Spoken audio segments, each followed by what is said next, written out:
Like, why is it that, using capabilities and technologies for outside of healthcare for typical, say, consumer application feels great, and somehow with healthcare we find it much more difficult? When you think about the tech world, there's always sort of the technology can shoot for the moon. Like, what is the art of the possible? What is possible with, new advances in artificial intelligence? What's possible with new types of imaging, drug sequencing, things like that, which is great.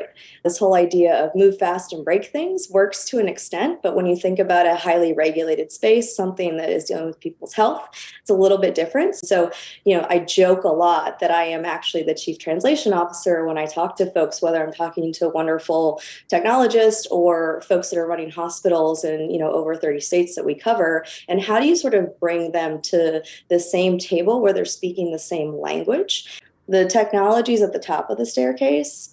Where we are as a system, as a local hospital, like treating patients day in and day out, is at the bottom. What are you seeing in this space? What can you share here? What if we could actually build a solution that delivers on the type of experience and the type of capabilities that you typically do not see in healthcare? Well, it turns out it's actually, when you have the right focus on the problem, when you bring the right mix of technologists, entrepreneurial spirits, and practitioners who really understand their domain, you can get to solutions very quickly in a way that is very iterative and to a level that have not been seen or maybe even expected before.